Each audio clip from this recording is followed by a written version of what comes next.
Sound like money. Yo, T. What's good? Sound like money. The Gentleman's Hour podcast is coming. Sound like money. What's going on, everybody? Been a long time. Welcome back to the Gentleman's Hour. I got a special guest today. We're going to be talking about mental health. And I got my good friend, Shakita Stewart. How you doing? How you doing today? I am doing well. How about yourself? Man, I can't complain. Everybody been waiting on this episode. Yes. Everybody been waiting on this episode. Before we get started, want to do a few of my shout outs. Shout out to Naptime Crafts. Y'all see I got my gear, my merch. We got the cups with the logo on it. They will be for sale soon. My hat. Thank you again, Naptime Crafts. And also this shirt, which is really behind this whole episode. Against the Grain Customs. Thank you, Dwayne. That's my son. You know, for those who follow me on Instagram, that's Scatman, and that's his puppy Caesar. And what made me name this episode, the name of this episode is Are You Okay? And I came up with that, you know, just randomly, you know, my son in the backyard playing with his dog, and the dog laid down, and he went over to the dog and said, "Are you okay?" Mm-hmm. You know, I thought it was funny, kept the video, shared it, and it made me think, my son is 2, and he actually thought something was wrong with his puppy. Mm-hmm. So he had enough sense at 2 years old to go over there and show that he cared. Right. Are you okay? Because that's what he's seen us do. Right. So, you know, I put it on a shirt. I am making some mental health awareness shirts. This will be one of the shirts. I'm only going to make a few. So you guys can email me, let me know if this is one of the shirts that you want. I will have a full run from small all the way up to 5X unisex sizing. So let's jump into this, Miss Shakita. So yes, sir. I forgot my iPad, so I got all my notes on my phone. For all y'all like, hey, it looks tacky, you holding the iPad. And listen, people on TV got cue cards. I ain't got no cue card. It's on my phone. I got my notes. So mental health awareness.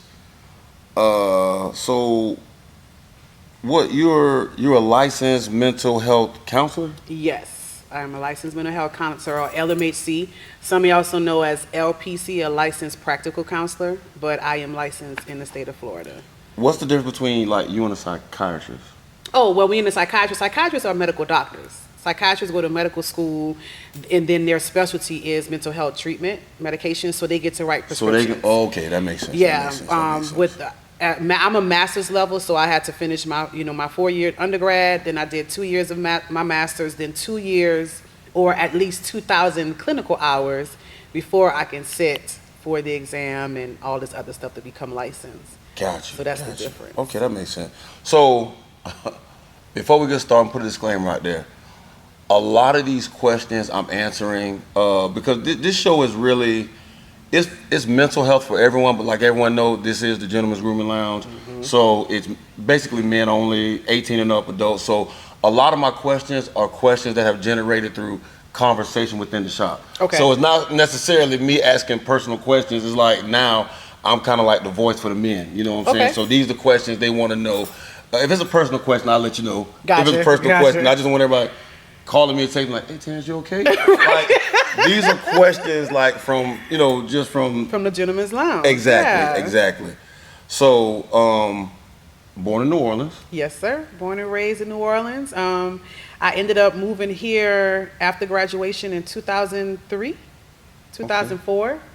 Yeah, because Stu graduated in 2003, and he came back to Tampa. So speaking of Stu, I'm sorry, that's how I know you. Yes. So I'm friends with her brother-in-law, which is her husband's brother. Him and I, you know, kind of grew up together, met as teenagers. Then I met Stu playing flag football. This is after he left college, and you guys met in college, correct? We met in college. Yeah, he came to Louisiana on a football scholarship, and we met his last year of school. Oh, so you locked him in early. Well, I guess either early or late. You know, if you gotta, because it was his last year. Before he hit the market, you locked him in. Well, Stu is pretty quiet and whatever. I think I know once I seen him, I realized I've been seeing him for a long time, but he didn't speak much. All of his friends, I knew his friends, knew his circle, but we connected his last year in school. And so when he graduated, he came back here. I finished my last year, and I decided to move August of 2004. And you've been here ever since. And I've been here ever since. But you still root for them Saints. I absolutely, yes. And you lucky I ain't wear my shirt. I almost came in full gear. Listen, we're gonna wrap this interview up before that game come on. Yes. So y'all better believe that. So you guys got 2 kids. We have 2 kids. We have Champ, or James II. You know, he'll be 15 in January, and then we have Jordan, who is going to be turning 7 on Wednesday. Well, her beautiful self. You make sure you tell us a happy birthday. I sure will. Married 15 years, correct? 15 years, 16 as a March 21 1st. together. Half of my life. My anniversary in March. Literally half of my life. March 11th? Yeah, March 11th. We on March 1st. I can't forget that one. It's right at the beginning. Right. My wife gonna cuss me. I was like, so you forgot Listen, I tell people, this one person was asking, like, you know, when you're married and, you know, are you really big on if somebody forget anniversaries? I say, listen, half of the time I forget. Like, nobody gonna be dealing with all that after you get past a certain age. I don't want to say she don't care about our wedding anniversary. She cares more about the day that we met. So that's September 18th. I don't know if you see I posted that. So that makes like 13 years. Like we've known each other, been dating, you know, whatever. So she really, really, like, that date means a lot to her. That's what Stu says too. Stu's like the most important date for him. Because in his mind, we've been together. He was like, we have been together. We are locked in 21 years. Yeah, we only been married. Even though we've been married 15. We've been married 5, I think. Okay. 2018. Yeah, 5. So going on 6 in March. Okay. So you also have your own practice. I do. I started my virtual practice officially October 26th of 2020. So I'll be celebrating my 3-year. Congratulations. Completion, 100% virtual. And so I also, like, when I finally, even though I've been a therapist for a very long time, you have to sit for the exam, pass the exam and all of that. You got to do clinical hours. So it was some delays in there. And then that test, I kept failing it by 1 point because it's not set up.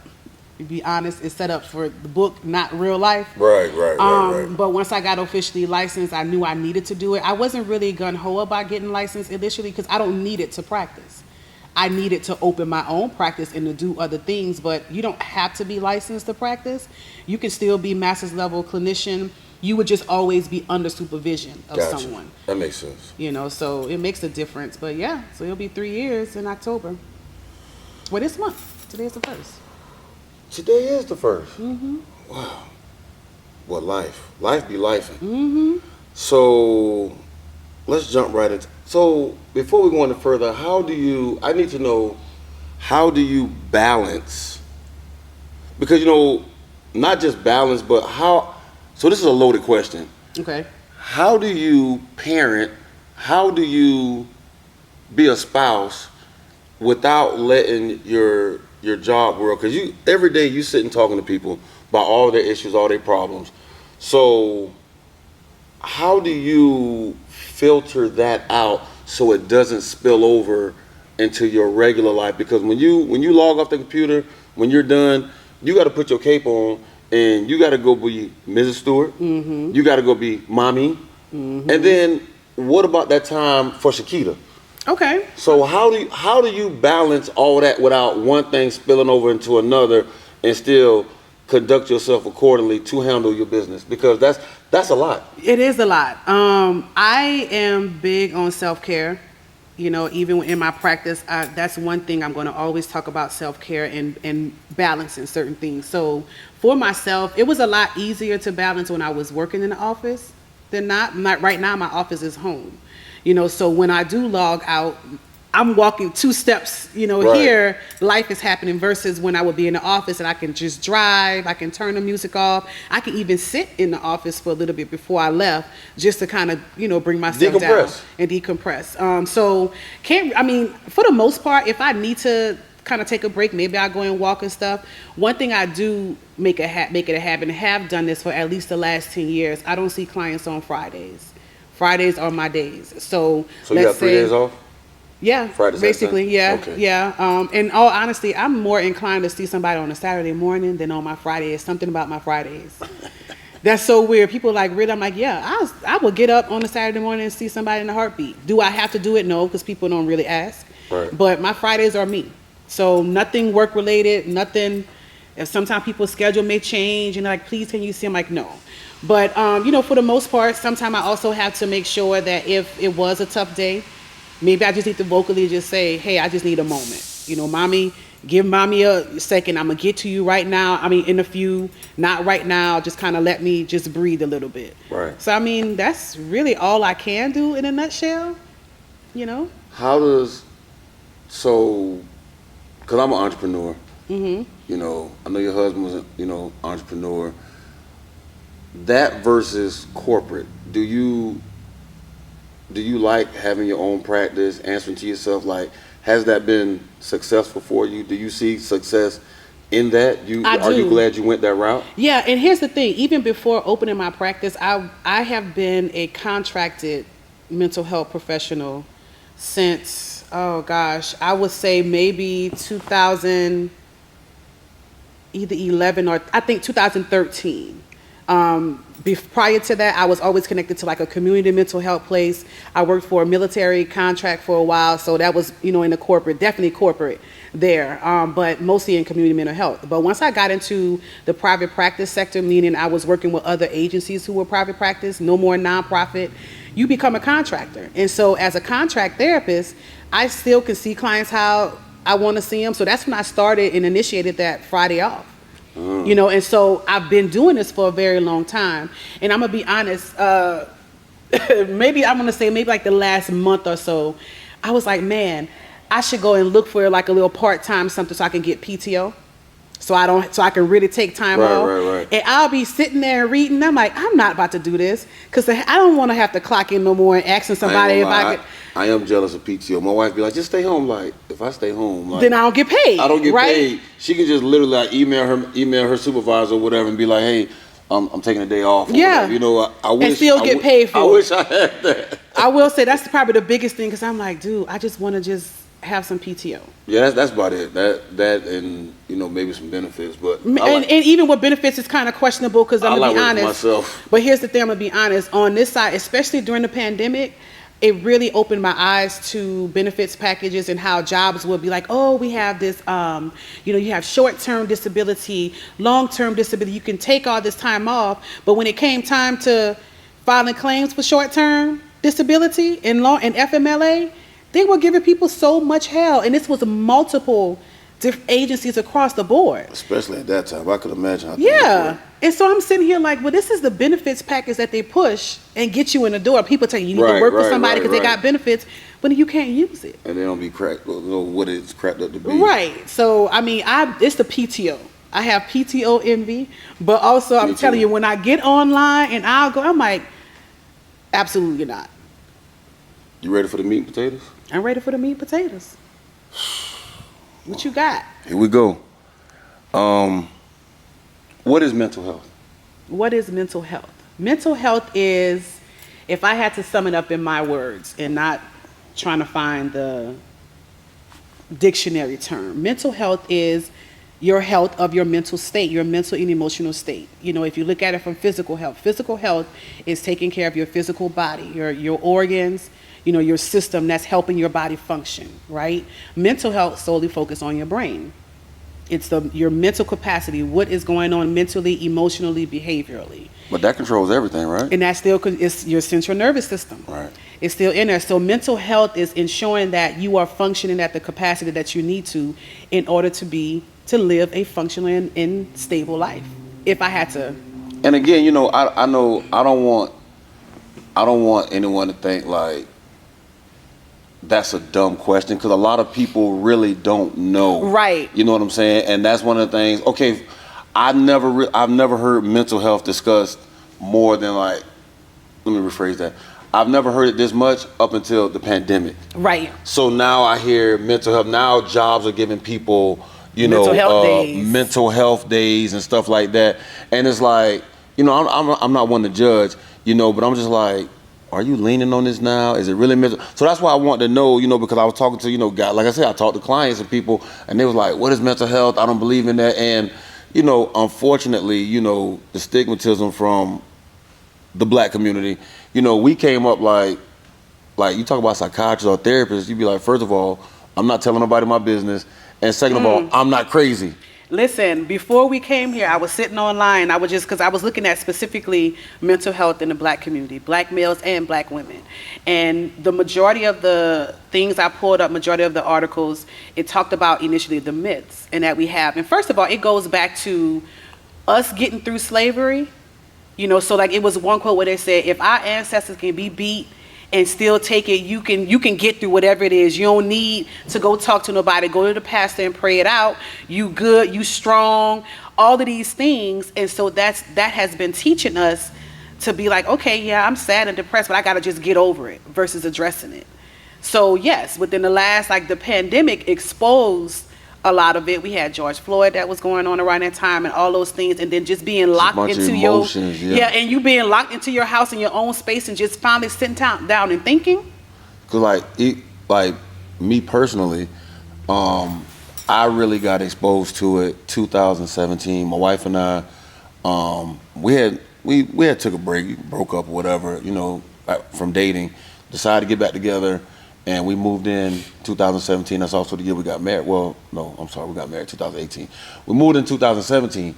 So, I've been married before.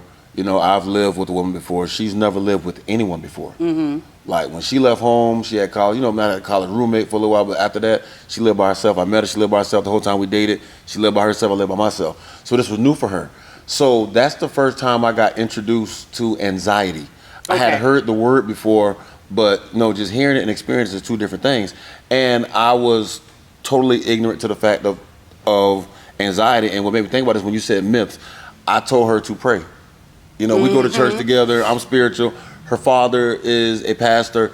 So, and she was just like, this ain't something you can pray away. And I'm just like, oh, mind over matter. Right. Whatever. Right. And, we just, it was bad, Shakita. I just kept hitting the wall with her. And I got so frustrated, and this probably wasn't a good move, but I left the house for like a day or two, and I told her, I'm like, I'm not running away from anything.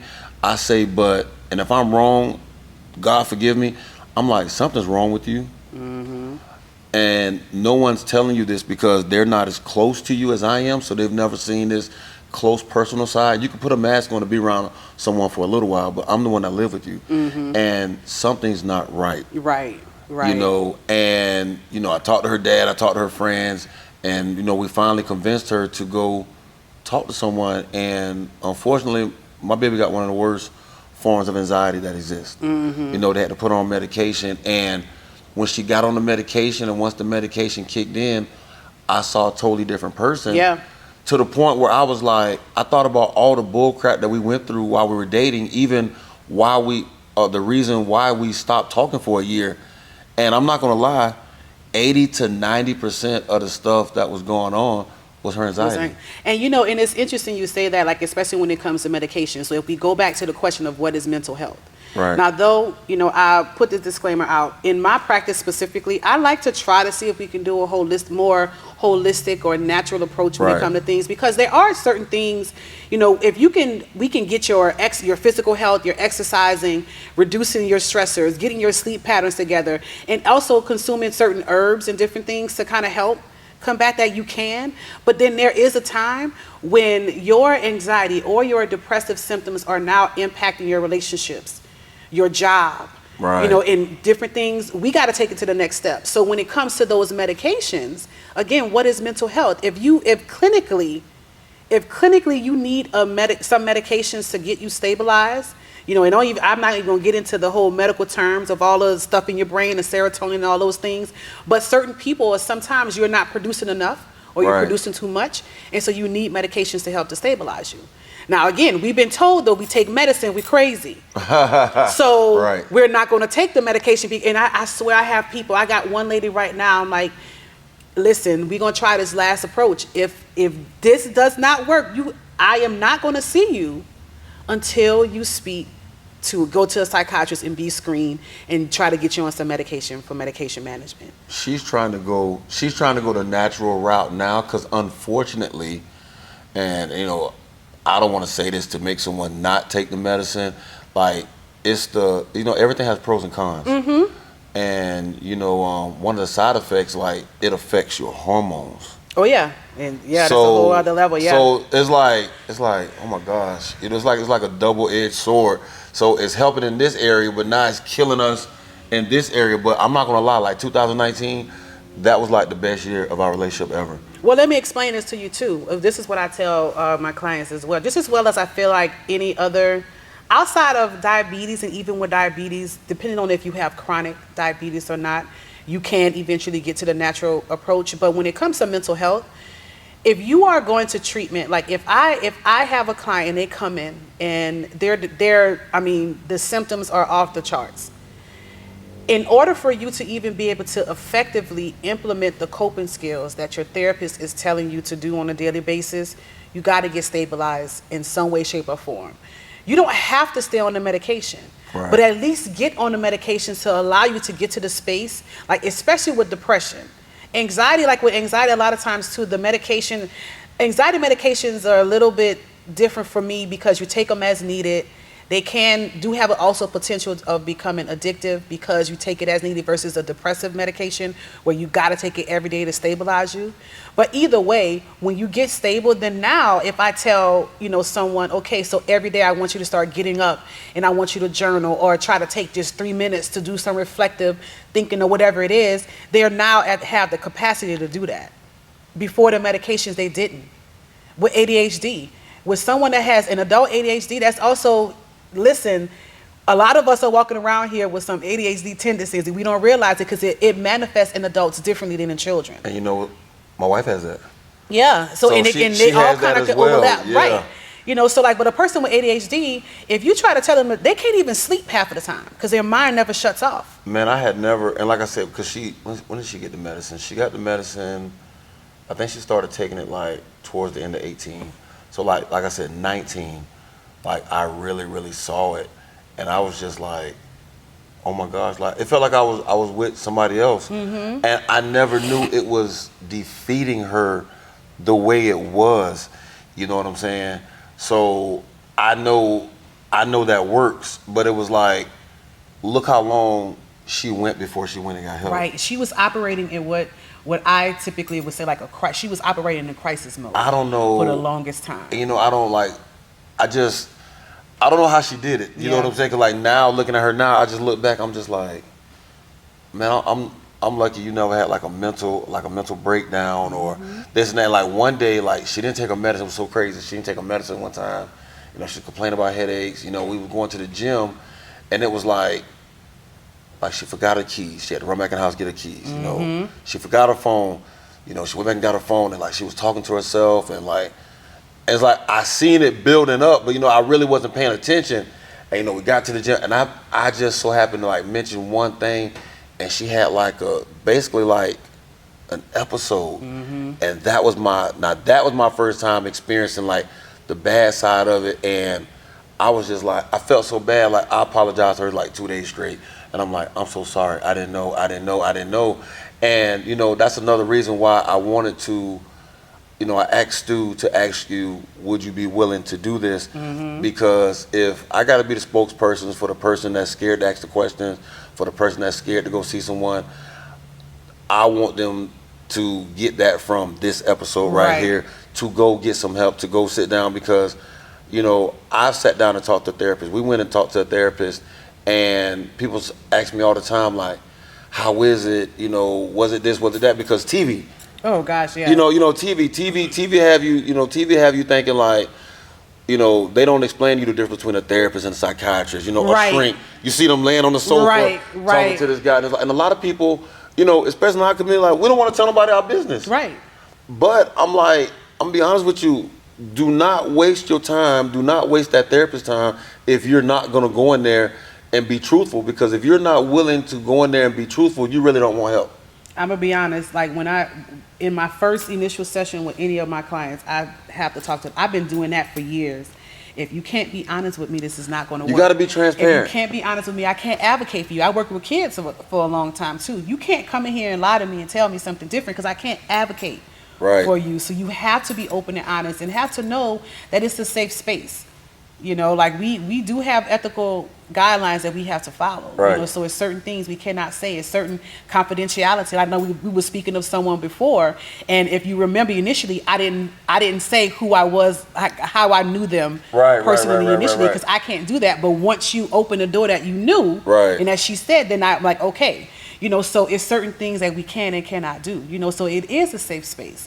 But I do understand we live in a culture where, you know, people feel like, you know, if I tell people my business, they're going to use it against me. They're going to do, we don't have, you know, that, what is it, how, as a therapist, how does that benefit me? And that's why, you know, like a lot of people don't understand the structure of this shop and the reason I did it the way I did it. And a lot of people don't know that I've actually been working on the structure of this shop for like 15, 16 years. You know, working at different shops, experiencing different things, and I always said how I wanted my shop. And I took a chance by having 18 and up. Right. You know, I kept like champ. I've been cutting champ since what, 2-3 years old. So I did keep, you know, 'cause I don't cut kids. I stopped cutting kids back in 2017. I stopped accepting new kid clients. So I only cut, it's probably about 8 kids I still cut. I didn't, you know, cut them off because they've been with me so long, but I'm trying to get people to understand, like, not to say we don't want women in here. I didn't put down the door. I do have 18 and up. Men need a safe space. You need a safe space. And I don't think a lot of people realize that. And I'm gonna dive into that a little deeper after we discuss a few things. Men need a safe space. I play basketball every Sunday morning with a group of men. It's about 15 to 20 of us. You know, we pray before we play basketball. And he asks, like, do anybody want to get something off their chest? Do somebody need prayer? Like, he runs like a, he has like a clothing ministry up there, you know, for certain kids. So like, we'll bring shoes up there for him to give to the kids, clothes up there. You know, somebody might say, hey, pray for this. So we, you know, we discuss, and I was telling G, and like, I love G to death, man. I tell everybody, you know, 'cause a lot of times I get caught up. I never like saying my shop, because him and I are 50-50 partners, but the structure of the shop was 100% my idea. He bought into it and went along with me, and I thank him for that. He allowed me to do that because I explained to him what I wanted, because at first he wanted to have, like, you know, financially, we thinking about making money. Hey, we have like 6 to 8 barbers in there. It's a big space. It's like 1,100 square feet. We can do this. I said, hey, bro, I don't want to do that. I said, and this was, you know, this was like before he moved back, and I'm like, if that's what you want to do, I'm still going to come there and let you edge my beard up, but I'm going to stay in this suite by myself, because I have mental clarity now. I've been in shops since I was like 18, 19 years old with other people, dealing with, you know, this person. And one thing I learned working at the, you know, Miss Coletta's shop before we got this shop, a shop is a reflection of its owner. And I was looking at the other shops and why it wasn't doing well, or when it went bad and when it was good. And I love the way she maintained that shop, and it was a true reflection of her. You know what I'm saying? The way it looked, the way it smelled, the way it had a structure, the people that come in there, the people she hired to work there, you know, and it was a very comfortable environment. So I wanted to create that same thing, but for men, make them, that's why it's called the Gentleman's Grooming Lounge. Every word in that sentence means something. So when I say gentleman, that right there is letting you know I'm holding you to a higher standard. I need you to hold you're a gentleman. When you come in here. Grooming is more than just a haircut. It is more than. That's what I love when I saw that you were doing like the face, like the beard, and all that stuff. It's more than a haircut. You know, I mean, I'm grooming you. I'm trimming your eyebrows. I'm getting the hair out your nose and off your ears, and shaving your face with a hot towel, giving you a facial, shampoo, condition, enhancement, color. It's more than just a haircut. You know, it ain't like back in the day you just go get a little face. Like, no, we got guys coming here paying us $50, $60, $70. I got a $150 package.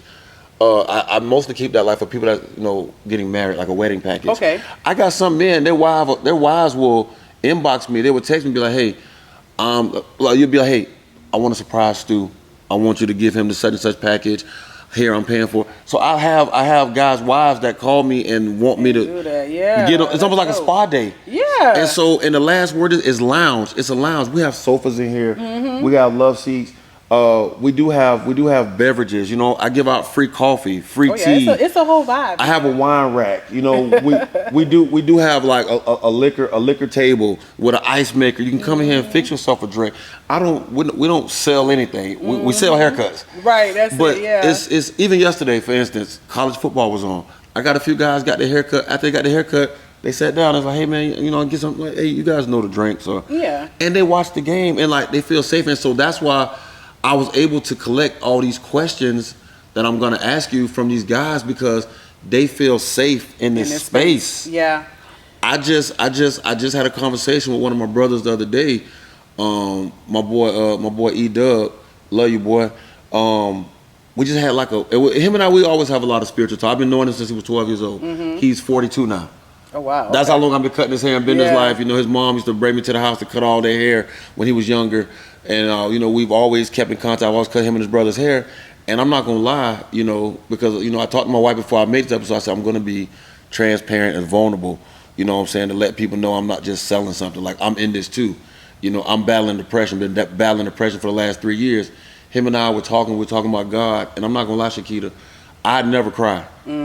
I cried for 10 minutes straight. And it was just so emotional, like, and we just prayed together. And he texted me and he thanked me because we have a lot of good talk. He's usually like my last client on Wednesdays or Thursdays. Okay. So I could tell when he had a hard day, because sometimes he'll be like, hey, I have a head, be like, hey, I'm outside smoking a cigar.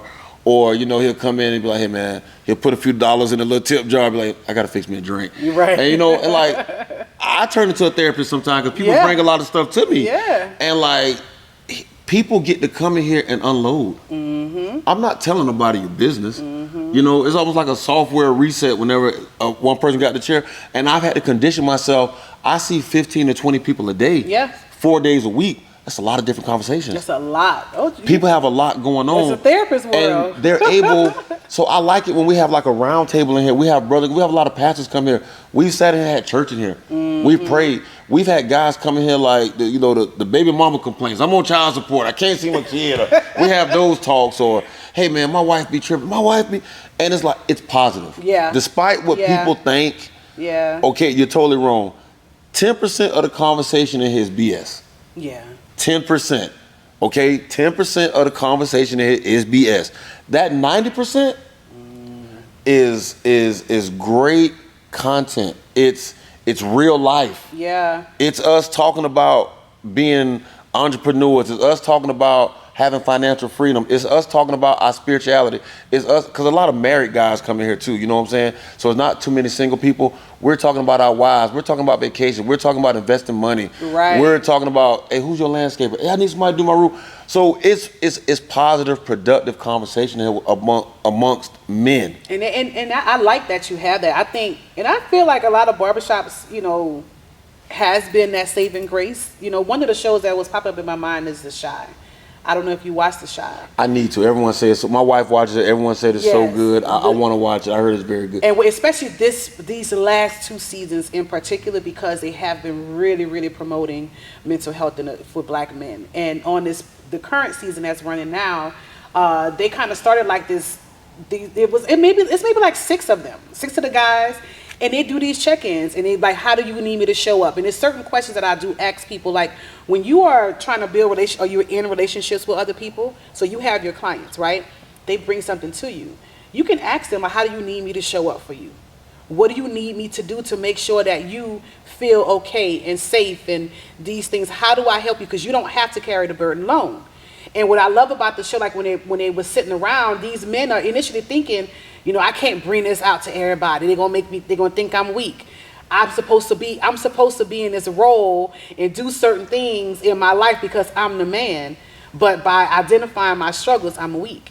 I'm glad you brought that up because that was my next thing I want to dig into, because I don't really think, and you know, I don't want to come across like this episode is only about Black men, but the elephant in the room that I am a Black man. Right. Because you know, white guys come into, I got white friends, they got the same issues we got, you know, but culturally it's slightly different. Yeah. And you know, like I have to tell some of my white friends, you know, because they'll ask me questions, they'll be like, hey, T, I saw this, I read this, you know, and they'll come to me and ask, you know, because, you know, like one of my partners, like he always asked me, he said, bro, I don't want to be ignorant.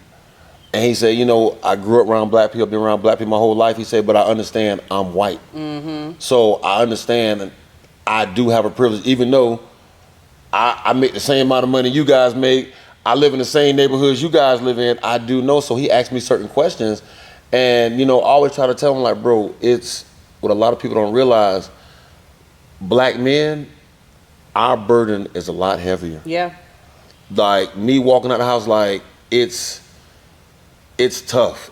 You know what I'm saying? Like my wife and I talk about it all the time, and you know, a lot of men, and that's what the guys like at the basketball gym, like they were waiting on this episode. They were anticipating this because you know we have those talks inside that gym. We have those talks inside this building that we're in right now, and I want women to look at this and really digest this information that I'm divulging right now and get a better understanding of who we are as men, because a lot of us, and I don't like to hinge on, oh, I came up like this, I know people came up way worse than me, they're way more successful than me. I know people came up way better than me and they're bums now. So it's all about it's all about the decision once you make, once you get out the house, once you get out that environment, and just try to do better for yourself. Thank God the Lord gave me a great skill. I'm good at it. People love my work, and I thank God for that. You know what I'm saying? Because I'm like, what else would I have done, you know, to get out of my situation? My mom was a single parent, raised 3 kids by herself. You know, I had to basically be the man starting at 9. Right. So when that happened, guess what? That affection got cut off because she wanted me to be a man, not this tough gung-ho, but just, hey. Just, you got to be the man of the house. You got all these challenges when you get out this house. So I know, like, why is she so strict? Why is she always in my face? Why is she always talking this? Like, I get it now because now I have kids. I got to instill that inside my kids. But the conversation she had to have with me was different. As far as like, hey, when you get pulled over, I got to go through a whole checklist of things versus if just getting pulled over and just saying, hey, officer, why did you stop this me? white guy getting pulled over. Yeah. I got to get hit with, you look aggressive. Right. You look like this. You look like that. You look, you know what I'm saying? So, like, when I get pulled over now, you know what I'm saying? I'm like, all right, I'm hoping this guy not ego tripping on a power trip, looking at me. Why are you driving this white look? So, not only that, your job. You know, you got to be 3 times better at your job than the average white guy. And you know, unfortunately, a lot of white people don't see this and they think that we're complaining, but it's like it's hard. We're in it. Well, you got to also understand too, from a job perspective, or in corporate America, you have to perform 3 times as more. This stuff's statistical. You can't even speak in your mind in this black women and black men. If you speak your mind in the workplace, you are automatically considered aggressive. You're my wife has dreadlocks. She She was afraid to wear her dreadlocks to work because she didn't want them to look at her a certain type of way. They will. And it's like I don't think a lot of people understand that. And it's like I want them to learn. I want them to get familiar so they'll know how to help us, because it's going to take them to help us as well, because we get ridiculed for trying to help each other. Yep. It's that, and that's I'll be honest.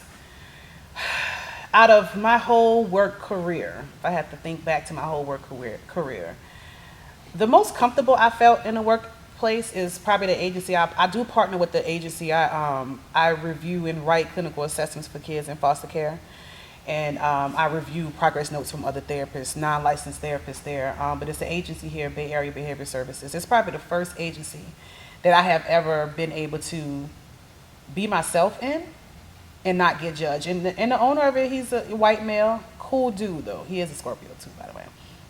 Cool dude. But that's probably the only place that I've ever felt that I could, like, we can speak up. And even, one thing that popped up that really makes me really kind of solidify the environment during 2020, when everything was going on with George Floyd and the pandemic. He did call a meeting. He wanted us to still, kind of come in, everybody masked up, everybody got tested and ensure they were good, but he wanted to do a face-to-face meeting, like a check-in with everybody. And this was around the verdict and everything of George Floyd. And so we were in that meeting, and one of my white colleagues, I forget the exact question, but basically in a nutshell, she was saying, because what he wanted to know is, like, we have white therapists who are working with black families. Y'all need to be able to know and understand what's going on and how this is impacting everyone or whatnot.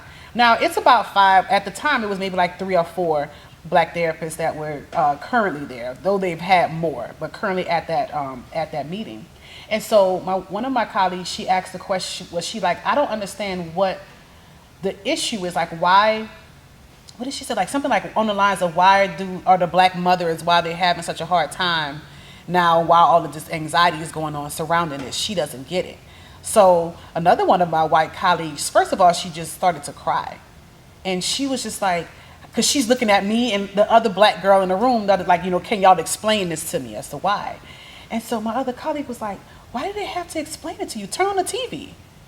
She was like, you want them to now sit here and re-traumatize themselves about what's going on when you can turn on the doggone TV or get online and see why they should be. Why did you have to even ask this question? Why are you a therapist? She went off. She went off on her. And the owner was like, I absolutely love this dialogue. And he's saying, you really should never, ever, if you're asking your parents this in sessions, you don't need to be we might even have to have you with any black families, because you need to understand, you need to be culturally diverse in certain things. And that's what's missing in corporate. Corporate, though they try to promote cultural diversity and stuff, they're not. Because culture goes beyond just being black or white. It's the schools too. Oh yeah, it's that's why I say it. Just in court, yeah, it's the all that schools stuff is too. ran by entities. Cultural diversity is not existing how it should. And so when certain things happen, like people act as if like they don't understand. Like me as a therapist, I have to understand when I get an Asian client that come in to session, because we think we have these mental health barriers as black people. Asian cultures do. Hispanic cultures do. Some people have different religious backgrounds that when these people come in, I have to educate them. I can't go and ask them. No, you got to know before they get there. I need to know before they get there, which is why I do a questionnaire to know what your background is, so I can educate myself. And I think that's the issue. But that day-to-day issue, which is before you even go that deep, is, do you know your husband? Mm-hmm. Do you know your boyfriend? Do you know? And that's the main thing. 'Cause I want to cover everything, mental health, all aspects. But I'm talking to a bunch of married men, and so I'll speak personally. Like I said, I've been dealing with depression for like the last 3 years. I didn't think depression was real. My business partner, he was in Oklahoma. He said I went through depression, and it's not that I didn't believe him. It's just that, sometimes when you haven't experienced anything, you're ignorant to the fact. You know what I'm saying? So just like you just said about the white lady. So when people's anxiety, depression, I'm just like, okay. I didn't understand. And he was like, man, I gained weight, I this and that, whatever. I'm glad because I told you I had some stuff. When you finish, but I'm pulling my stuff up because I'm going to tell you what it looked like. But go ahead. I was like, okay. And so when I was going through what I was going through, and I went and talked to my doctor, and she was asking me certain questions, and I broke down and started crying. I'm like, what the hell is going on? Like, you can ask my mom, and it's not that I'm tough, it's just I don't cry. You're a Scorpio. I'm a Scorpio. It's my Scorpion sister. Like, I'm a Scorpio. And it's that's a little too it's a little too vulnerable. And like I told my wife, I was like, I'm not trying to play tough. Yeah. It's not me playing tough. It's like things affect me differently. Yeah. She used to always be like, oh, I just feel like if we break up, you're not going to care. It's the fact that I've broken up with someone else I was in love with before. I dealt with the hurt. I got over it. I realized the sun comes up the next day. Life goes on. It's not going to wait on me. Get out my feelings. So no, it's not that I'm not going to be hurt if we broke up. It's just that I got to get over it because I still got to go to work. But you got to move on. Tico still want their money. The water people still want their money. The mortgage. So I'm just one of those people. Yeah. I'm one of those people. And she was like, you know what? She's like, yeah. Well, she's like, okay, that makes sense. Like, 'cause my dad's like that. When you've been through enough stuff and you get up and you still fighting, you don't really let a lot of things bother you anymore. You know what I'm saying? So, and that's just me. I'm like, girl, I didn't, not in the physical form, but just like mentally, I feel like I done been shot, stabbed, ran over, been through left it all. for dead, and drowned. And I'm like, look, I'm still here. That's why I don't tell my kids how I came up. I don't talk about bad stuff because I know people that have had it way worse than me. Now I'm going to say this though: don't minimize what you went through. I made that mistake and I did that on my own. Don't minimize what you went through, but it's easier said than done. It is very much easier said than done. And no disrespect, you're saying that as a woman, right? Exactly. You're saying because as a man, like we don't get that. We don't get that grace. We don't. Well, men can't be victims according to society. Y'all can't be victims. We can't be emotional because now I'm soft. Right. So if I show any type of weakness, how's this woman gonna respect me? Right. How's this woman gonna get behind me and let me lead this family if she feel like I'm soft? Exactly. If I come to her crying, if I come to her whining, and that's why I feel like women got to get a better understanding, and they gotta cut that tough crap out. Let this man be emotional. Like my wife and I, like I'm her first like real relationship. You know what I'm saying? She had a boyfriend in college. I think she dated, I don't know, a guy years before me. We're 7 years apart. You know what I'm saying? So it's a little age gap. And I met her, like, she's like, hey, I ain't really had no real boyfriend, like, real relationship. I ain't never lived with nobody. I ain't, you know. So I had to go through a lot of firsts with her. And that was tough because it's just a lot of stuff she just did not understand. Yeah. And it took me so long to figure out, like, hey, stupid, she don't know. Right, she don't know, She right? don't know. Like, I'm getting frustrated. I'm getting mad. I'm like, man, you should know this. And she had never experienced that stuff. So we had to literally start from scratch. Well, and that's the same thing, like you say, when it relates to mental health and certain things with men. We do. I like how you say you want women to be able to know their men, know who they're married to, know who they're committed to, and understand what and see things that they may not be able to see. Give them a safe space to come talk, sit down and talk to you. Yeah. So now, if you think about it, and you come on, Shakita, you're a therapist. This is why, and I'm not condoning men cheating because I know that's the first thing gonna come to women's mind. I'm not condoning cheating, but like I say, it's 3 reasons relationships fail: communication, infidelity, finances. Everyone want to say number 1 is communication. So it's like 1, then you got 1A, 1B. I feel like it falls under that umbrella because I feel like you have poor communication, that's probably gonna lead to infidelity. You got poor communication, that's gonna lead to bad finances. So it's all about it's all about communication. You have to be able to communicate. You have to give this guy a safe space to sit down and talk to you. I had to learn how to talk to my wife, and it was so hard because she didn't understand. Like if she did something wrong, I'd be like, hey man, you know you tried me yesterday. Or, you know, I ain't like, she heard that defense goes up and she's barking like, who do you? I went to her one time. I tried it. I said, hey, I just want to let you know, you hurt my feelings yesterday. Her shoulders went down, her eyes got big, and she was like, oh my God, like what happened? And I was like, so that's how I got to talk to you? And it's like, I felt like I was being less of a man talking to her like that. And I felt like, so we sat down and talked about it. And she was like, she apologized. And she was like, I don't want to have a space where you don't feel comfortable to talk because I need you to talk. Because I was told, I said, you can't handle my emotions. It's like, what does that mean? What does that mean?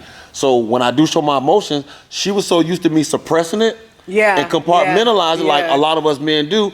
When I did open my mouth and she like, why are you talking like that? Why are you this? I say, see, you can't handle me being me. Can't handle the emotion. And a lot of men, they can't be themselves. So that goes back to why a lot of men, they find that unfortunately, they confide in this female.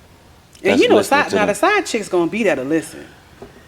And this is what I tell people too. The side chick, when you make, and I'm gonna say side chick or dude, because it's not just men.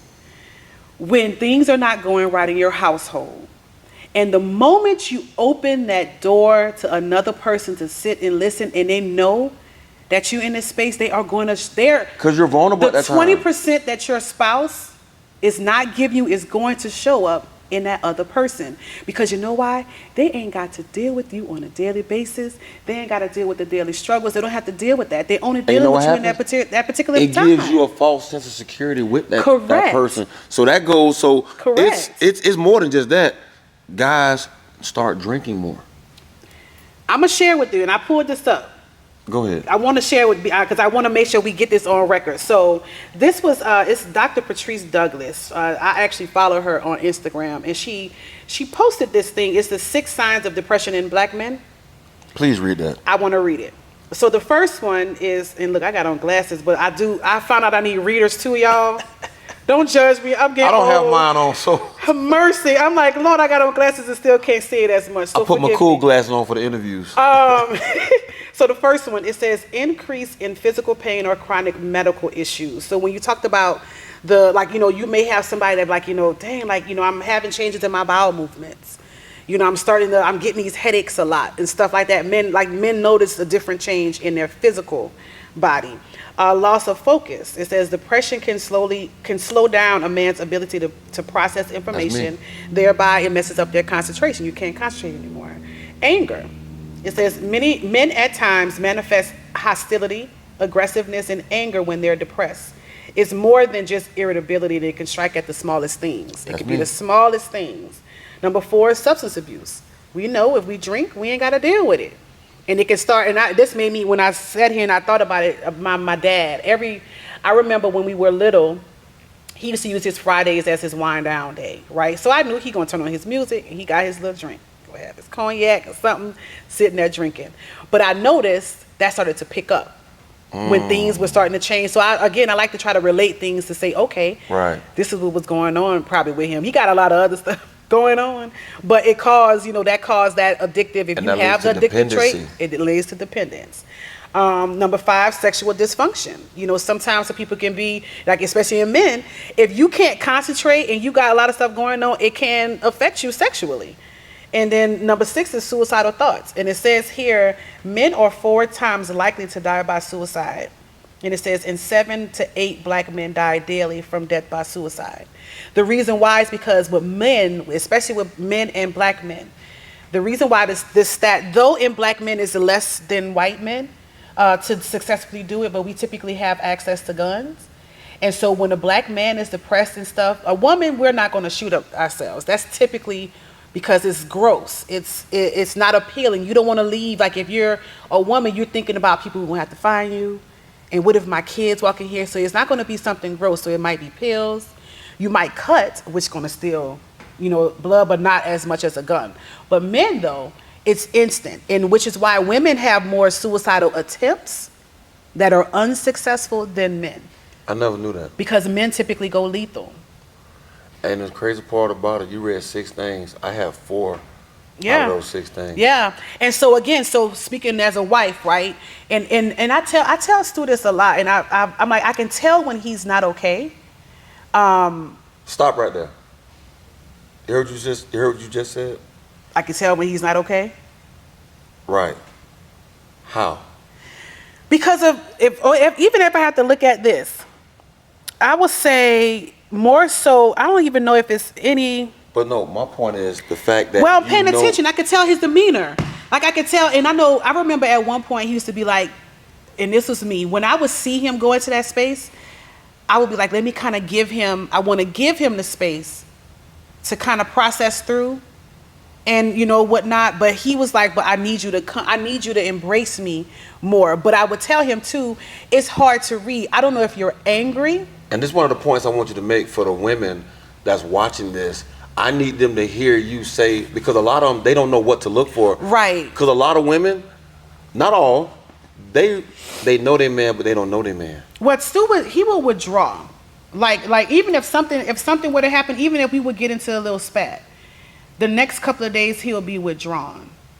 And almost like I think maybe because I'm a little bit of a feeler, I've learned to feel people's presence and energy off the bat. I learned, to read nonverbal cues very quickly.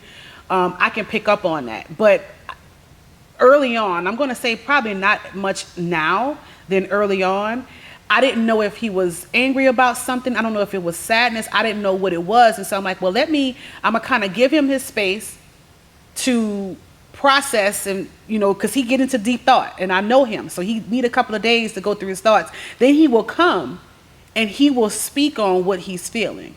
But what I would get in return from him would be, well, I need you, when I'm in those moments, I do need you to come to me and ask what's going on. But I also have to tell him too that sometimes I don't even know if I have the capacity to handle what may be going on.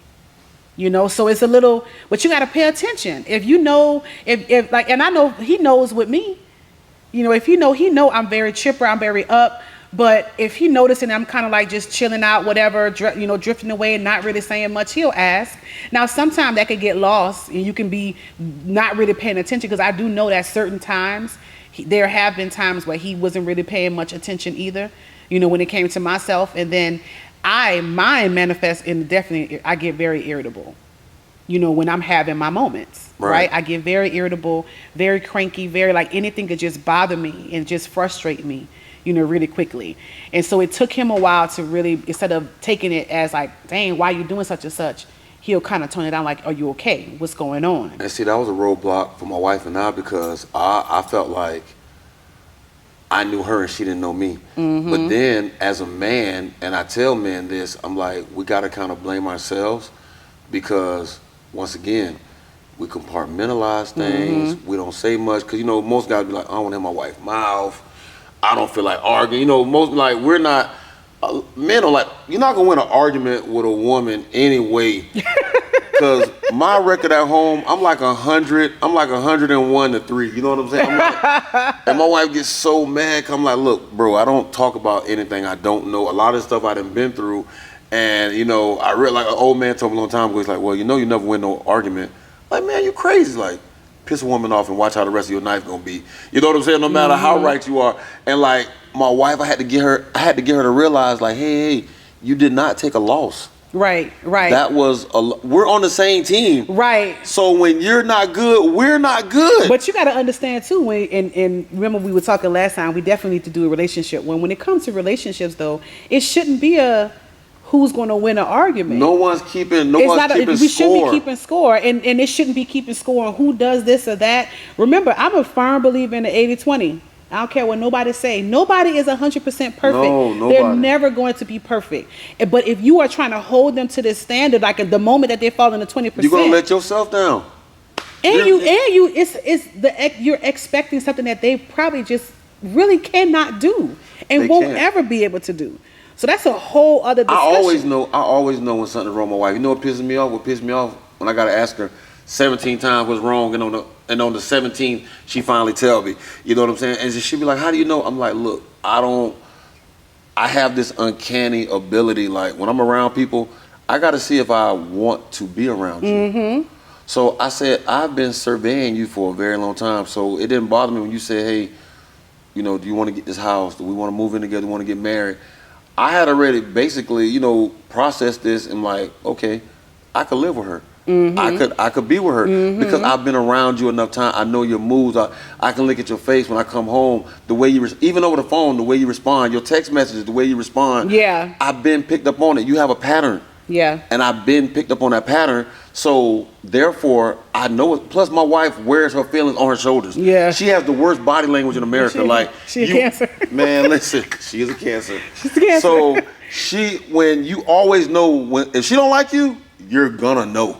If she's pissed, you're gonna know. She has that resting bitch face. Well, listen, I'm living with a cancer, and that's why I said sometimes, like when I know he's in that space, I don't know. I'm like, and I told him this before. The energy that when you go into that space, your energy, it is not approachable. It's not. So I'm me as the Scorpio woman you're not about to reject me.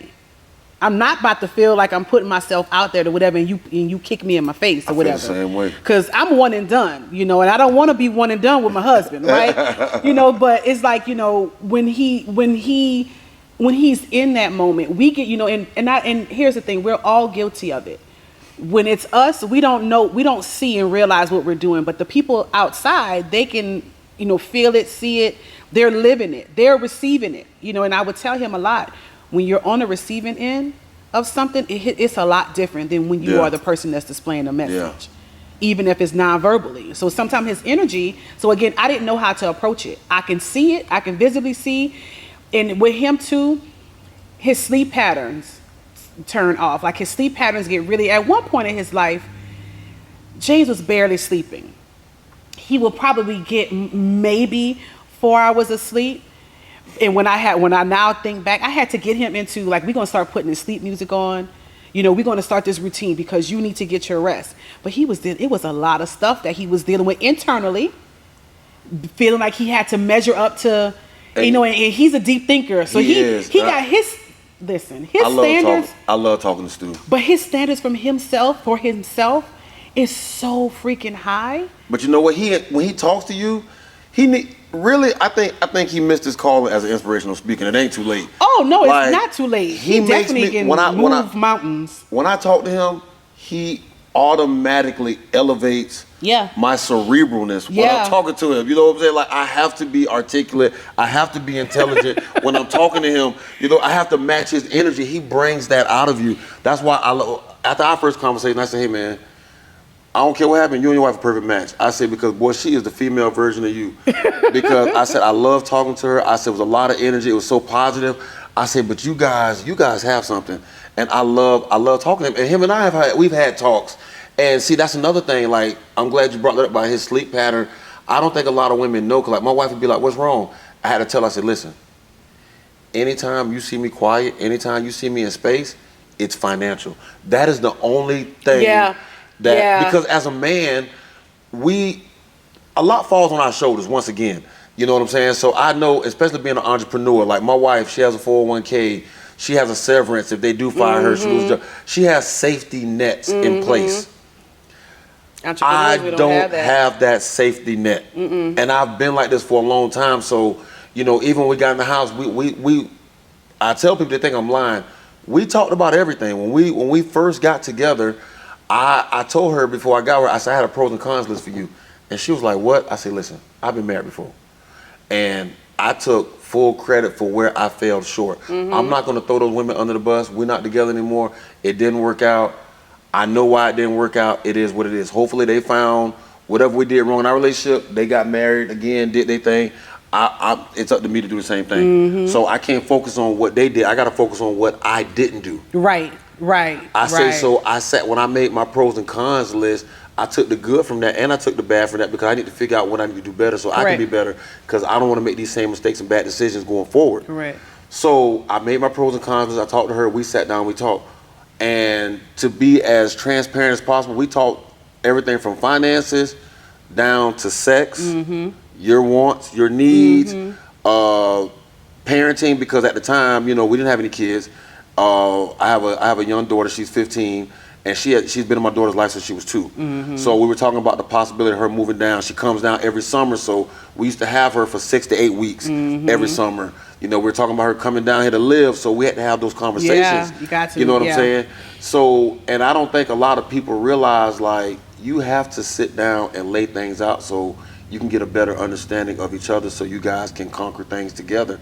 And what a lot of women don't realize, a lot of men, we have a lot of mental warfare going on in our heads. Oh, absolutely. Trying to figure out, because a lot falls on us. And here's the thing. It doesn't have to, but again, if you go from society's standpoint, it has been created that way. And that's what I would try to, you know, to tell Stu, like, because he, especially during our entrepreneurship time, you know, that was a big time for him. And I would be there and let him know, like, I did my part. I had the ability to take on as many clients as I needed, do whatever I needed to do to hold it down. I have no issue with that.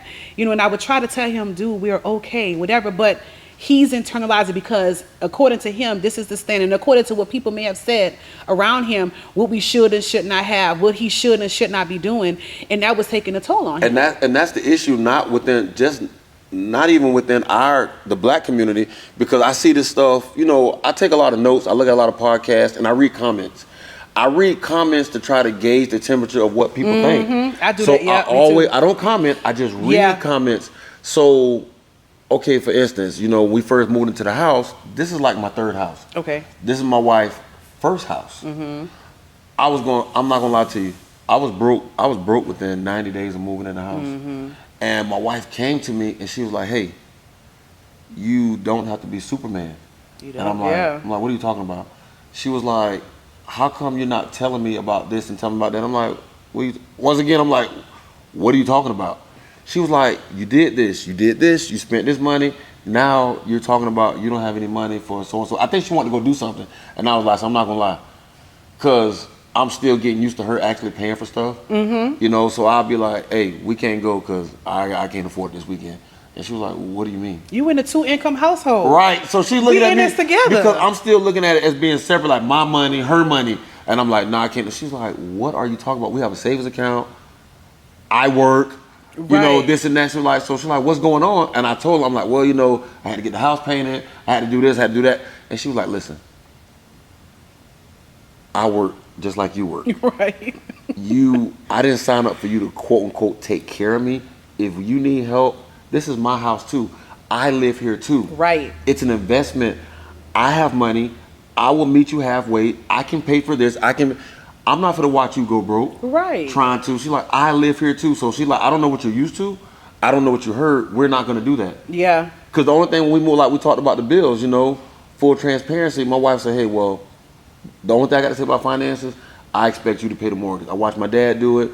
I said, you know what? I don't have a problem with that because I've been living by myself for years. Right. Paying my goddamn mortgage. Right. I say, that's it?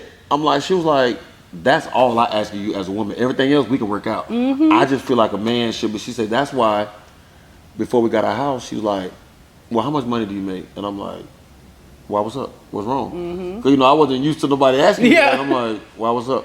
She's like, no, I'm just trying to find out who make the least amount of money of us two because that's how we're going to base buying a house. I said, well, shoot, that's me. You make more than I do. And she's like, how do you know that? I'm like, you make more money than I do. I'm like, so where are you going with this? Because, once again, her financial side is kicking in. Mm-hmm. So she goes, we're going to get a house. The person that makes the least amount of money, we're going to get the house according to their income in case anything happens. Yes, sir. Therefore, if something happens to that person, the person who makes the most money can handle things. And in case something happens to the person that does make the most money, we already set it up for this person to be able to afford it.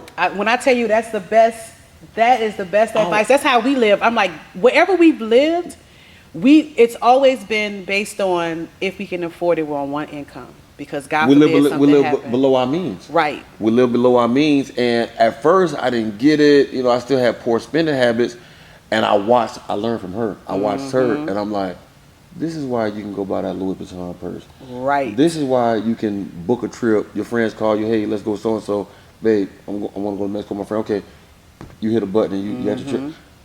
You have the financial freedom because you're not wasting. And and like a lot of men, like financially, stuff is like I gotta do this, I gotta do that. You gotta be this person. I come home from work, I gotta be her husband.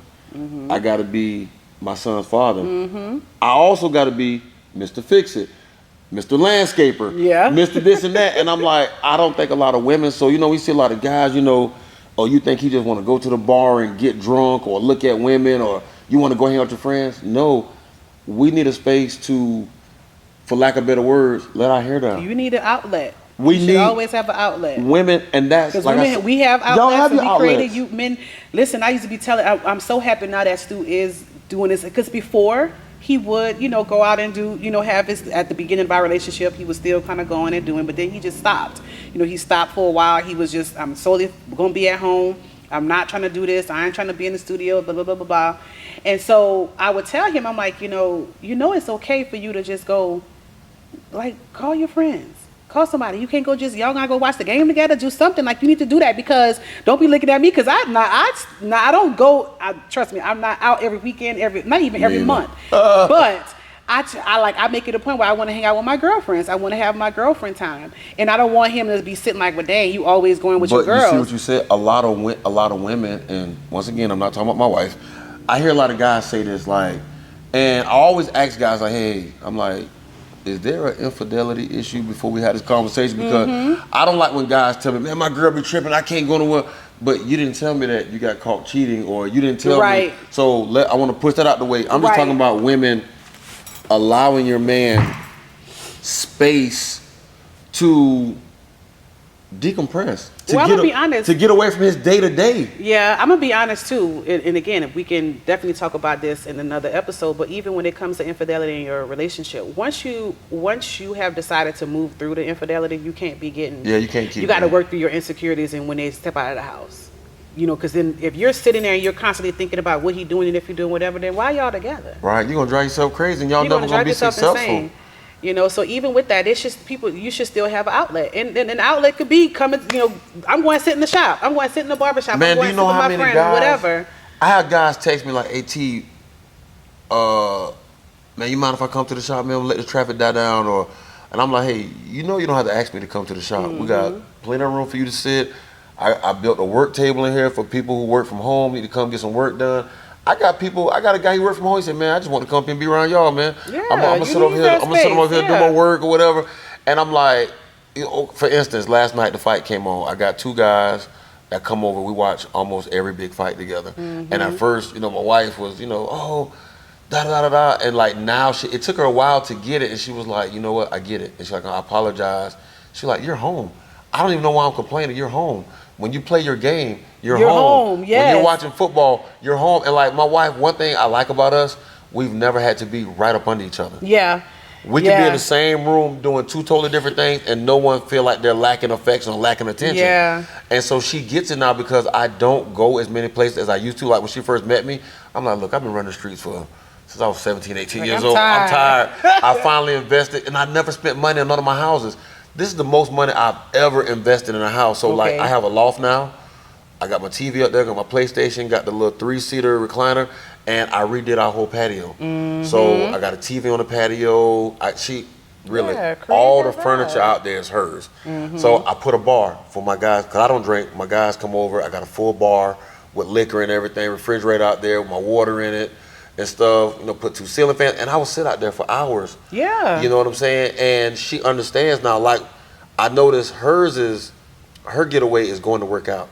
She grew up in the gym with her dad. She was, she competed. She's a power lifter. When she's stressed, she wants to go work out. She go for walks, or she'll be like, hey, I just want to, she'll go eat by herself. Because like I said, she was by herself for a long time, so she knows how to do things on her own. And I know when she needs that time, because sometimes I see her, I be like, hey, what you doing? Oh, I say, hey, won't you go to brunch? Again, Call your friend. That all falls in the self-care. Or I'll leave the house, I'll get the baby. Well, now that we have a baby, because before it was just me and her, I'll leave so she can take a nap. Yep. Like, man, just take a nap. Go take a bath. Go take a bath and just take a nap. I'm going to get something to eat. Let me know what you want to eat. I'll bring you something back home, because I know she needs that time. I need women to realize that men need their time. You do. Him going to watch that football game, he needs that. Yep. Little thing, because I hear a lot of women be like, oh, that's childish, you still playing video games. And like, I have, my 4-wheeler, I like to go ride my 4-wheeler. Like, we don't outgrow that stuff. Leave that guy alone. Well, here's, like, my sister-in-law, my brother is a gamer, and they've been together since they were in the 10th grade, I want to say. They've been together for a long time. My brother is 4 years older than I am. And every home that they have, when they lived in New Orleans, wherever they lived, he had his man cave spot, his man spot. They're now in Texas. And he has their loft area is huge. He has like this huge sectional couch. I'm jealous. His TV is gigantic, and like I remember even before they moved to Texas, I said, I love that you always create this space for my brother to just have. And she was like, I would rather him be here than be out in the streets, and especially in New Orleans. She was like, there's nothing but people, they get killed left and right out there. Like I don't want him. He's already putting himself out there with the line of work that he does. But she was like, I'd rather him be home. If he's in there playing his game, and when you actually talk to a guy, it's not childish because they're playing a game. That's an escape. Again, when it comes to self-care, we talk about self-care. We talk about mindfulness. Mindfulness is when in a nutshell, when you focus solely on what is going on right now in the present moment versus all the other stressors outside. So when a man goes in there and play their game, their sole focus is that game. Whether you playing Madden, whether you playing anything, anything, the sole focus is, I gotta finish this mission on here. I'm not worried about work and how it's stressing me out. I'm not even worried about these bills right now. You're on an island at that point. You're literally, you zone out. I had to tell my wife about going to play basketball, because she wanted to go to church, and I'm like, look, I don't get to hoop in the evenings no more. We have a child now. I used to play in adult leagues. I got a chance to play in the evenings. I come home to give you some relief. I want to spend time with my son too. It also gives you some relief, because I know you've had him since you picked him up when you got off work or whatever.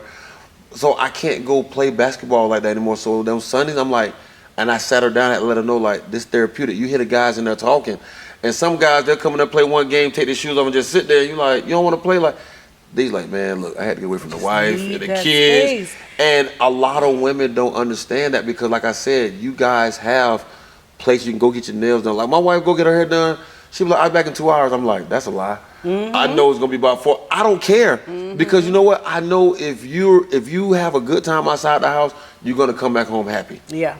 I don't want to deal with your crap when you come back home. Space is necessary. Hence why during the pandemic, a lot of relationships were exposed. Because, and me and Stu would say this all the time. We was like, thank God, because we were already home together before the pandemic. Right. We was 2 years in. Stu left corporate America to go into entrepreneurship in 2018. So when 2020 happened and the world shut down and the kids were like, our kids were homeschooled, you know, already Jordan didn't go to daycare. It was always us. And we was like, thank God. And that was still an adjustment, you know, because for me, you got to remember, I was working contracting. And at that time, my day didn't technically start until 2 o'clock. So I would drop Champ off to school. Before I had Jordan, I'm going to the gym. I got my breakfast plan. I'm taking a nap. Like, my schedule was set. So when I now had people in the house, it was a big adjustment for me too, because I couldn't stay on that same routine. I had to create something different. A lot of people got exposed because it was so much time. And so you got to get creative. And here's the thing, when you were working outside of the house, again, you were gone typically 8 hours a day. You got to actually before then, because you got to leave and travel to and from. So when you came home, you know, you happy to see them. Right. But people didn't have an outlet. My wife was already working from home. Those 6 weeks I was home, cause you know, Stu and Champ came to the house. I went crazy. Yeah. My wife had to pull me to the side, and she was like, "You need to get it together." And because I started panicking. It was too much. I started panicking because so much happened. My wife got pregnant, and just for y'all who don't know, antibiotics make birth control ineffective. Hence, Scatman.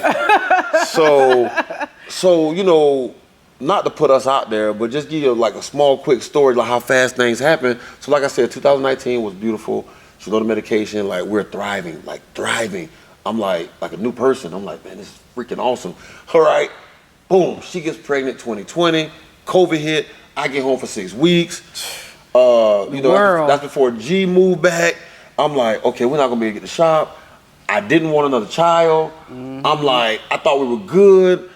Am I gonna have money for this? And like my wife, she grabbed me, she was like, bro, you need to get it together. Like, we got money saved up. I'm still working. Like, things are very affordable. Like, but as a man, I was like, oh shoot. Yeah. And like you said, COVID exposed a lot of people, you know what I'm saying? And it humbled me, and it definitely made me look at things a lot differently and prepare a lot differently. But that COVID crap, it exposed me and it exposed my depression. And exactly, and it exposed a lot of people. It exposed my depression. You know, like, so when you read those 6 things, like, you know, I've been a bigger guy since like my late 20s. A lot of people who just met me don't realize I was skinny and short like my whole life. I picked up weight being in that barbershop life, eating fast food, you know, then getting married, having kids. I wasn't hooping as much, so I picked that weight up. And like people in my mom's side of the family are bigger, so it's easy to pick up this goddamn weight. So, you know, usually I can drop 20, 30 pounds real quick, you know, kind of get it back right. I noticed I was having a hard time, you know, getting my weight down. And like when you read those 6 things, it resonated because I went through all that stuff, but I didn't know what to look for because a lot of men don't know what depression is. Right. So, you know, I'm not thinking about it. I'm like, okay, look, I am 40, metabolism slowing down, you know, this bad food over here. I'm making up several excuses. And you're not looking at the fact that you're just not even motivated. I'm not even, and I used to love going to work out. Like, I wasn't going to play ball sometimes, like, oh, I don't want to go.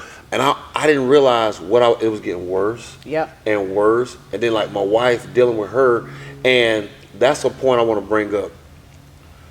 I don't think a lot of women understand that you got to stop and check our temperature sometimes. Because, for instance, boom, you get pregnant.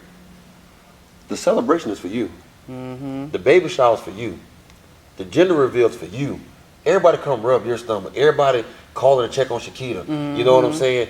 Stu, make sure you do this. Make sure you do that. Make sure you do this. Make sure you do that. Stu is there every step of the way with you. You go through your postpartum. You go through this. You go through your, what y'all call y'all ugly stage. You don't feel attractive. Now, you know, if you don't feel attractive, you don't feel sexy. There's no affection. 9 out of 10, probably no sex. Your husband got to go through all this with you. You know what I'm saying? You getting back into the workforce. You balancing work life. Now he gets less of your time because, like, what if you breastfeed? You know, what if that baby sleep with y'all the first few years or whatever? Like, he got to sacrifice his time now and share it with his kid. We go through all that stuff, and not one time does anybody say, "Hey, Stu, you okay?" Listen, Stu confronted when we had Jordan. He confronted we were at Brandon Women's Hospital, in which overall the experience was great. But one thing, the first night we were there, you know, we had our own room. Stu would be in his bed. I'm on this side. I had a C-section or whatever. And he noticed for one particular shift, every time the nurse would come in, they would only address me. How you doing, Mom? And he's there, visibly there. So at the end of the shift, I believe it was like the charge nurse or the chief of nursing or something came into our room. And, you know, she like just wanted to check in on both of us and tell us about like the celebratory dinner they do for the parents or whatever. And she asked like, do you all have any concerns? And Stu was like, because he had initially told me, I don't like how they're not addressing me when they walk in the room.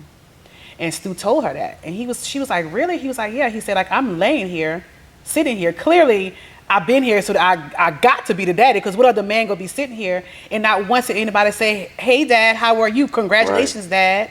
And she was like, thank you so much for bringing that up to me, because they shouldn't be doing that.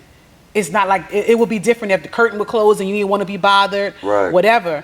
And he brought that up. He was like, I don't like that. I didn't like that they do that. So like it goes to your point. Everything is about the mom and all this and that and whatever. Like our baby shower, I wanted to make sure that he was involved. He was kind of like, I don't really care about that. He's that kind of dude too. Like, I ain't trying to, but what I had him do was, you're going to do something with your guys though. Right. Y'all going to have, this is your time to celebrate. Like with Champ, we got like the cigars for him with his friends and they all went out. You do that. That's your time too. This is about you too. And I don't want to take anything, I hate that whole division, man versus women crap. I don't want to take nothing away from you guys. Like, you guys should be celebrating. Like, my wife, the wedding, I knew it was about her.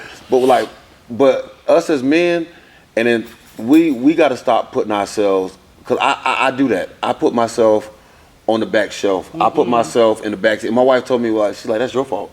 You need to stop doing that. Yeah. But it was a lot of things. Be okay, for instance, what is the term for women when they have kids and they have totally separated abs? The diastectic restasis, something restasis. Whatever she's trying to say, hopefully y'all know what that is, because I meant to write it down. Yeah, where the abs split. So, like I said, this is my wife's first child. Anything over 35, you consider high risk. Mm-hmm. You know what I'm saying? And she had to have an emergency C-section surgery because Scatman got stuck. Okay. And he started, because her water had broke, but he hadn't come yet. And so they was afraid that he was going to start experiencing trauma. Yeah. Which he kind of did, because he ingested a bunch of waste. Like, they had to hold him for 2 days before we actually saw him, whatever. So, my wife ended up having, the total separated abs, and come to find out, she had an 8-pound hernia. Gee. So, I had to go through, my wife was a power lifter. Beautiful body, very nice body, always get compliment on her body. Her biggest fear was always being fat. That was her biggest fear. Her dad, he's 64, either 64 or 65. Never been fat, still got abs, still work out, got his own gym, still competes. Mm-hmm. This dude is like, to the point where he come around, I'm trying to suck my stomach in. I'm like, this dude's still in shape, eat freaking Wendy's every day. Right. So, my wife lost a lot of her confidence during that process. Yeah.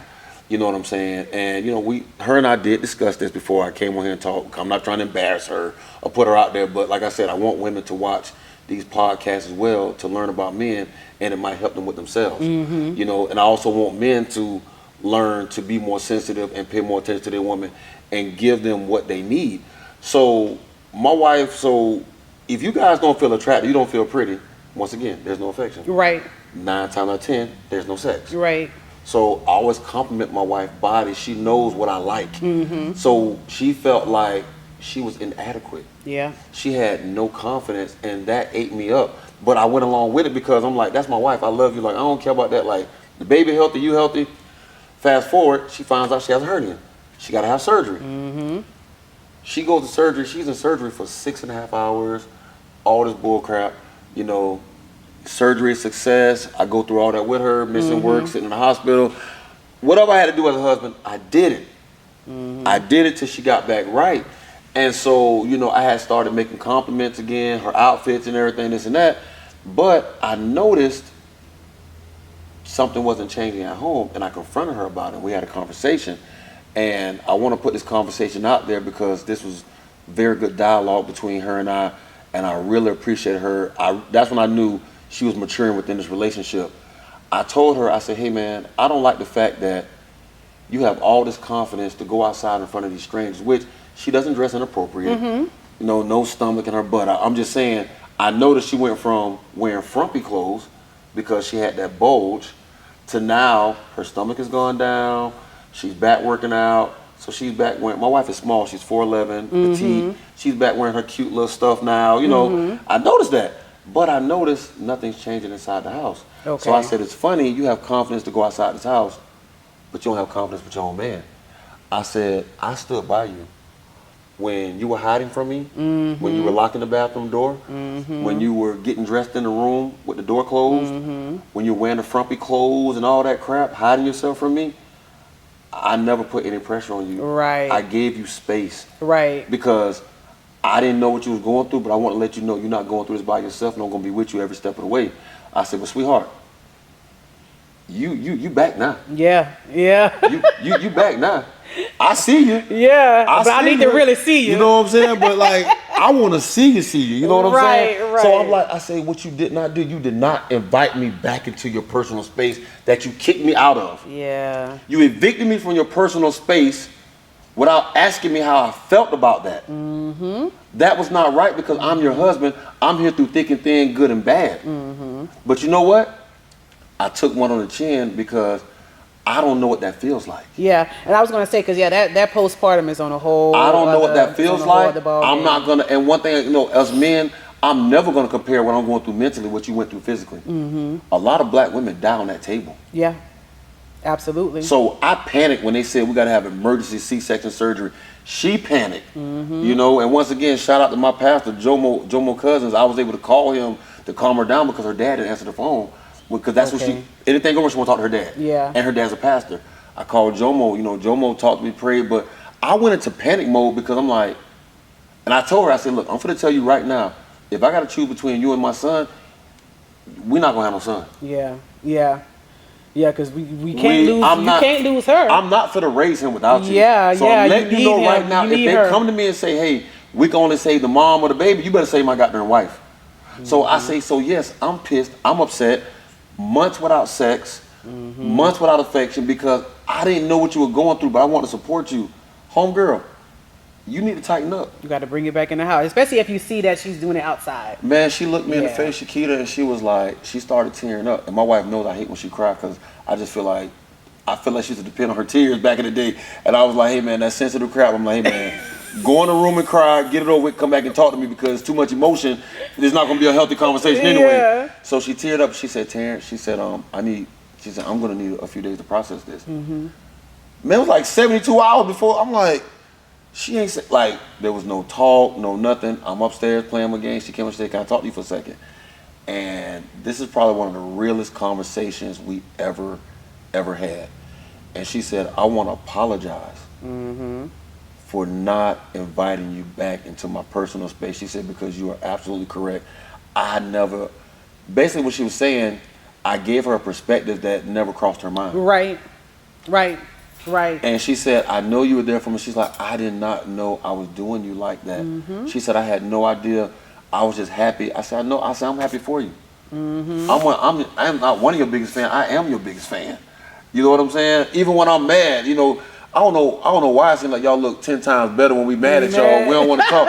And like she'll walk by, she'll have on something, I'll be like this, I don't want to see me looking, I'm like, I'm mad. Because you need to let it go. Yeah, I'm mad. Stop I'm being like, mad. damn, she look good. You know what I'm saying? So, and we had one of the best talks that we ever had, and she showed me how much she had matured within the relationship, and it was healthy dialogue, and we had like 2 or 3 more conversations after that, because she gave me a safe space. And you know what I'm going to say about that too? I can give you kudos for when she came to you and said that she didn't even realize that she was doing that and how she was taking you, putting you out of her space and not inviting you back in. you were able to accept that, because there are times where people like, because you emotion in your feelings, right? You done went to her, you made me feel this way, you know, and I'm mad because blah blah blah blah blah. Then when they come back and let you know, like, this is what's happening, I didn't even think about it. Some people can still try to say, well, I don't understand why you didn't think about it, like that should be whatever, but it doesn't happen that way. Well, before I take full credit for that compliment, You did do that a little bit? well, no, I got a cheat code. And my cheat code is I was raised by all women. Yeah. There are really no men in our family. Like I said, I'm the first boy born in like almost 26 years. I got like 8 girl cousins. If I left one of y'all out, I'm so sorry. And I'm the youngest. Okay. They took care of me. My mom, my grandmother, bless her soul, and my auntie raised me. Okay. You know, I have a lot of female friends. So I've been around females my whole entire life. I ask a lot of questions. I've had a lot of experiences with them.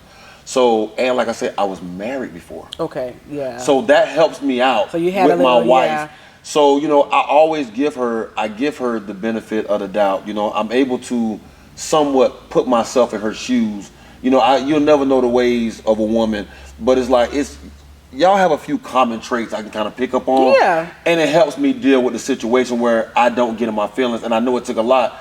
You know how many men talk about their women don't say sorry, Right. don't take accountability? That was one of her first times. Like, Well, and you got to understand too, and that could very well be because when, and I'm gonna just speak from a woman's side. Sometimes, like let's say if I do something and I'm like, or if I do something to Stu or have made him feel some kind of way, and he brings it to my attention, and I'm not really even I didn't even realize that I did that. If you've been in that space before, and when you tell the person you didn't realize it, and then they be like, well, you should have. You gotta take that's not an accountability, excuse. man. That's not whatever. Like, but really and truthfully, in that moment, I didn't realize that this was happening. And that's and we're easy. human. That human, we have, we are without. I mean, we got faults. We are not without faults. And sometimes a lot of people overthink like that, and that's one of the Yeah. side effects of anxiety. A lot of time, my wife overthinks the situation, Right, so right. therefore you might miss a small detail.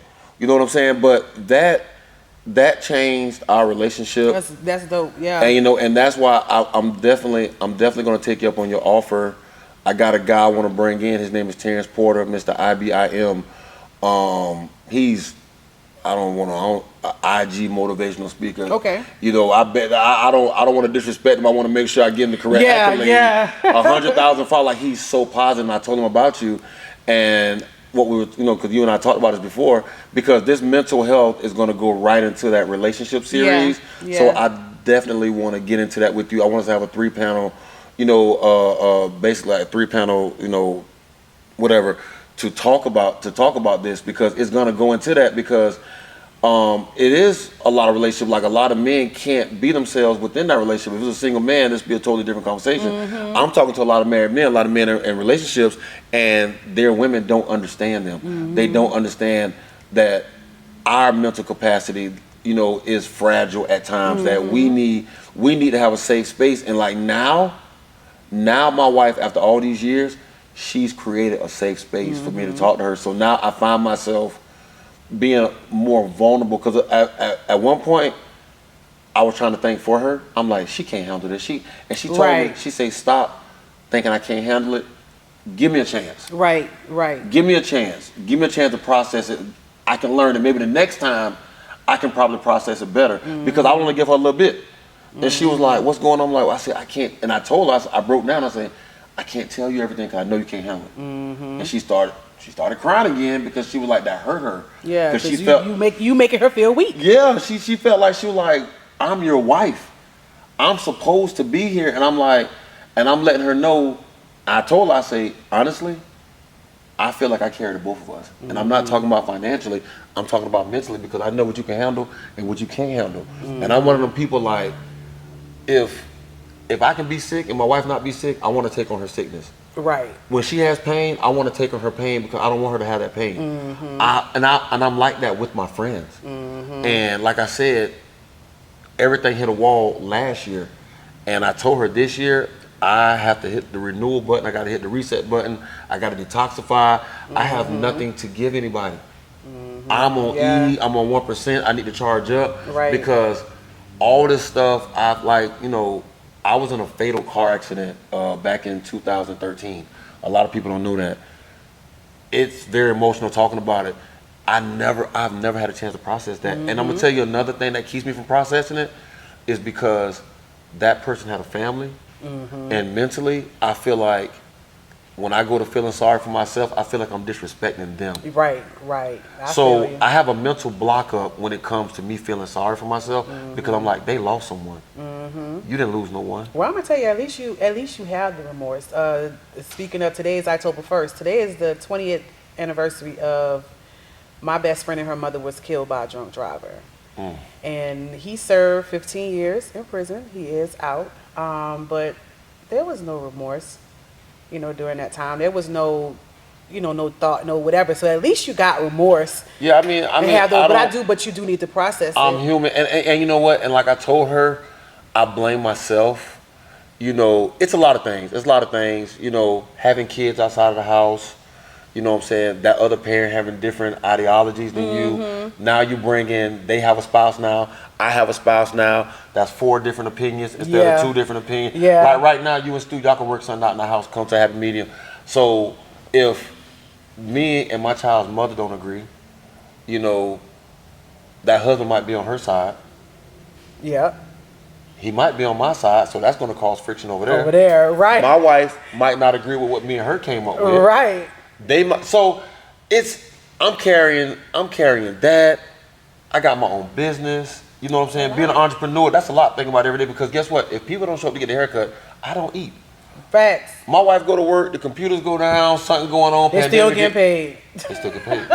So I'm speaking about a lot of other guys right now, not just myself, the things that we carry, the things that and once again, a lot of these are self-inflicted wounds. I know people are going to be like, well, nobody told you to have kids. Okay, that's life. Right. Let's just put life is life, and life is going to keep life. And a lot of us aren't perfect, so let me know when your glass is up so I can throw a rock over there. Right. But I do have things that occurred outside of the house. I do have other things going on. And then at the end of the day, my wife needs me. So a lot of times, I don't even get a chance to, I call her sometimes. I want to tell her what's going on. Like, we FaceTime a lot, and I see the look on her face. I hear the dog in the background. I hear my son going crazy. She'd been there, and I look at her in the face. So whatever I had to say, I put it down. And I'd be like, "Babe, what's wrong?" Right. Like, I know she needs me, and she tell me, she's like, "You got to stop trying to play superhero all the time." But I'm just like, that's all I know. That's all a lot of men know because the way we grew up, first thing they tell when you fall down, "Hey, get up, stop crying, right like a little girl." Right. Hey, don't. Ain't nothing to cry for. We've been taught to not show our emotions because that shows weakness. But you also got to realize what they went through being raised up, and they put that on us. Right. You know what? They can't see the future. They just know what they went through. Yeah. You know what I'm saying? So they don't know how that's going to impact you once you become the adult. My mom, they snatched her out of her all-black school and sent her to an all-white school. My mom was in that generation of people spitting at the bus, throwing rocks, saying, "Nigga, go home." So imagine how she raised me. Right. She's raising me from her trauma. Right. Generational trauma. So I grow up, the trauma that I experienced, I want to make sure I didn't put that on my kids because my mom did that to us. Not saying that she wanted to do that. That's just all that she knew. She was in survival mode. Yeah, that's all she knew. She was in survival mode. Right. So, even being an educated black woman, you know what I'm saying? My mom with the FAMU, you know what I'm saying? Like, my mom had her education, man, like all that stuff. Like, at the end of the day, she was a single black mother raising 3 children on her own. On her own, yeah.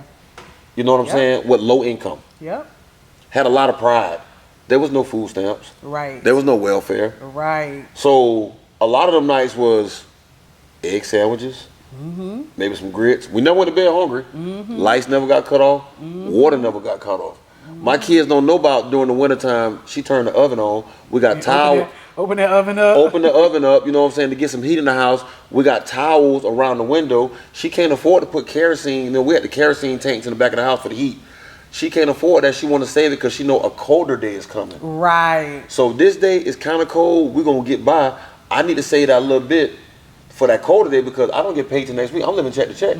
So I went through all that stuff. I went through all that trauma, and I carry that with me. People wonder why I collect tennis shoes. I collect tennis shoes because my mom couldn't afford those tennis shoes back in the day. Right. When I got a pair of tennis shoes in August, you got your play shoes are your shoes from last year. Right. So if you wear a size 7, you still squeezing your foot inside that 6. Right. To play because you can't play in a new shoes. And I got my church shoes. That's it. My kids don't know I only had 3 pair of jeans and 5 shirts. I gotta come home. We ain't have no dryer. I gotta come home, shake them jeans out, hang them up on the clothesline to air out for the next. You know what I'm saying? I'm gonna have to wear them 2 days later. Right. I'm getting hand-me-downs Right. from my mom's friend whose son is bigger than me, so she get them. She might have to tailor it a little bit. Him and like I'm getting it. So my kids don't understand that, and I bust my butt to make sure they don't understand that. You know, but all of us are carrying around some type of childhood trauma. Absolutely. Girls have been touched on. Boys have been touched on. Foster kids being raised, being adopted, like all this crap, being beat, being, you know, in and out of jail. You know, it's so much stuff that we're carrying, and you know what I'm saying? And it goes back, bring it back home to us men, just that day to day. Just the day to day, just the survival. Knowing I got to go to work, I got to be 2 times better than this guy. I go to work, I can't be myself because I don't want to be looked at as the angry black man or that nigga or whatever. Or, you know what, let's just take race out of it. Just being a man and what society has said a man has to be. If you look at what society said a man has to be, that man is a robot. Basically. I'm not no freaking robot. Basically, yeah, that makes sense. I got feeling, but I don't have day. You know what? My wife wake up some days, she be like, hey, I don't feel like being a mom today. And I know what that means. I'll be like, all right, look, I got the baby. Go. She loves the beach. Go to the beach. I don't feel like. Listen, I just told students today, man, parenting is ghetto, man. I don't like this life. Hey, what they say? F these kids. Man, I'm like, and I'm like, we got parenting a teen. Back it up, parenting a teen, and I'm saying we got one more kid that we gotta get through this teen phase. But you know what, y'all? But society gives women that mercy, that grace. But men can't. Yeah, we can't. Man, I can't no, be. Yeah. I can't be like, you know, oh man, I don't feel like doing this today. I know my responsibilities around the house. You know what I'm saying? I know my responsibilities here at this shop. Right. I know my just being a man, period.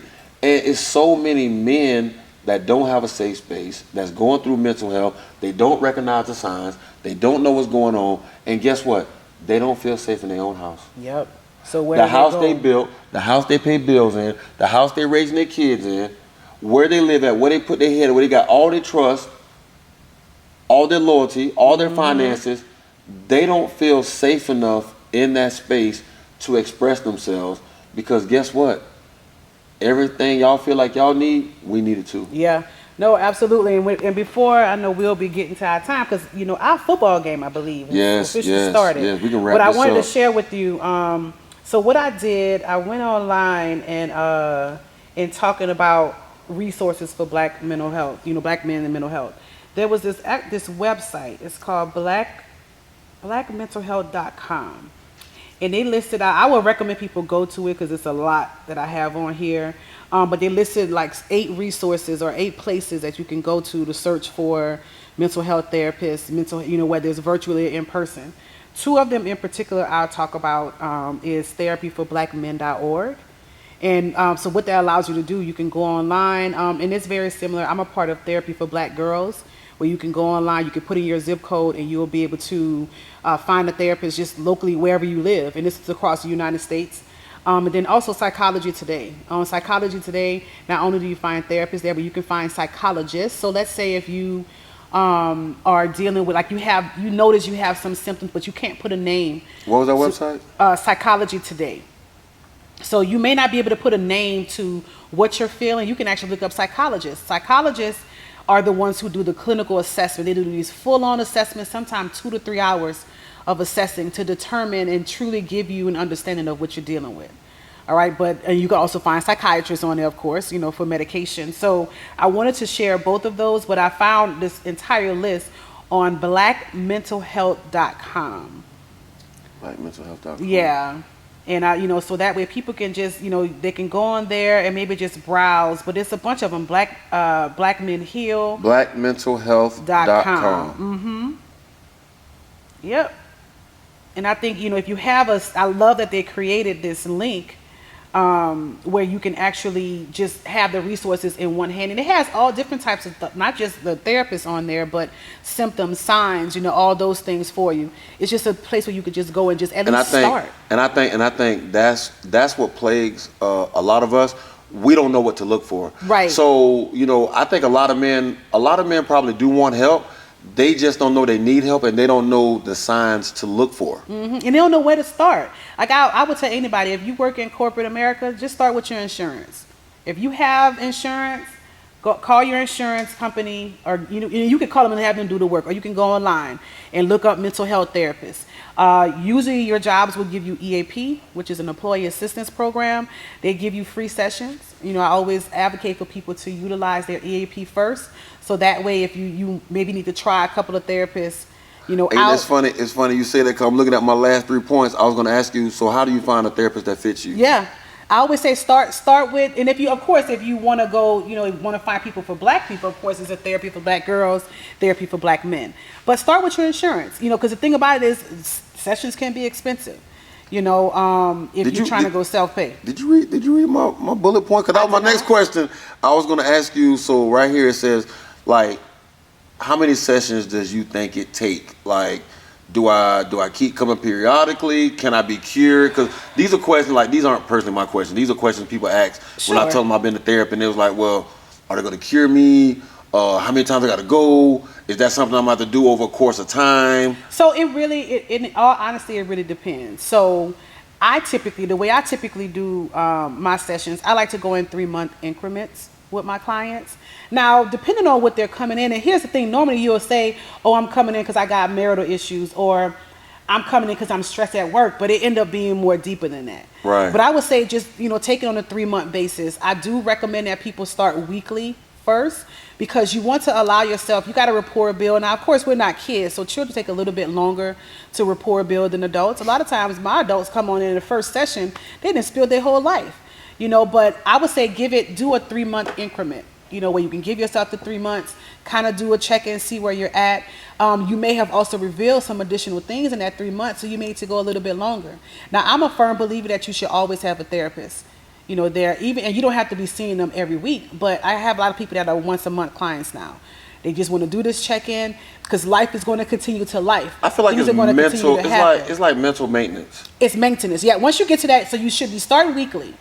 Now, and I would say this, if I have someone that's coming in for work stressors, and that's so that they have no indicators about no trauma, none of that stuff, I might start them off bi-weekly. But if we start bi-weekly and things start to reveal themselves, I will tell them we need to start coming once a week. Gotcha. We can't keep addressing this on a bi-weekly basis. That's only twice a month.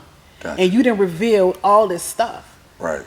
So it truly depends. But once you get to that state where, looking at 6 months and then a year, like prime example, on my last session of this past week, the guy that I'm working with, we were talking, and he's like, he was talking about a new relationship that he's in, and he always talk about his process of being in therapy, his therapeutic journey.